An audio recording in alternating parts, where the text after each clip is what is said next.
The best and the worst thing about being active. If we use the example of someone like Micheal Phelps, what happened whenever he was winning gold medals to he stops and now he seems like he's just not all there. He's not as pumped, he's not as effective. You're watching him and he just doesn't seem as happiest.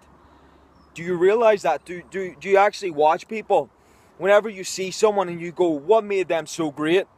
And then you see them in the future and they go, this person doesn't seem like they're doing as good.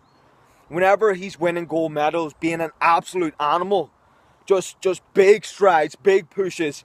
Whenever you're doing something like that, where it's all in, commitment, go for it, never stop, I'm going to win, and pushing. That's a whole different breed of a person till they stop it all.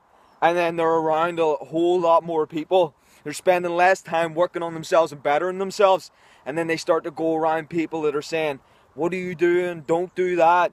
You're too aggressive. You're too pumped.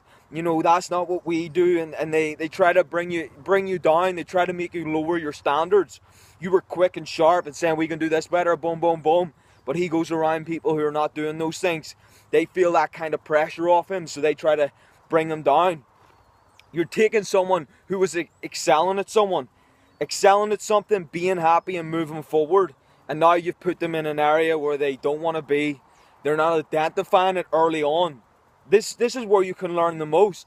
People who were winning gold medals are not noticing quick enough that they're around people they don't want to be around, that they're no longer doing things that they're passionate about, and their standards are starting to drop way down. Their level of happiness is going way down. They're no longer going towards anything. So this is a great example. And I know he's going to do well, and he will highly likely go far beyond further in life. And I'm not using him as an example to say, how bad is he? I'm using it as an example so you can understand in the future that the people that you're around, if they're not high performance people, you can be guaranteed they're going to try and lower your standards. They're going to try and make you not as effective as you used to be. And ultimately, you're never going to enjoy being around those people. You need to stay around great people, around high performance people. You need to be doing something that you're passionate and you're working towards it. I guarantee you he could be working on an amazing passion. And not to say the other things that he does he's not passionate about. But if you understand passion, you can see when someone's got it and when it's missing. And unfortunately, he's massively missing it. Whenever you want to be great at something and you work on something, it's absolute paramount that you keep the people around you high performance people who are determined, effective. You're always going to have people out there that are maybe not high performance, people you want to help, people you want to move forward with, but that does not mean you disengage from everything. And that seems like what he did.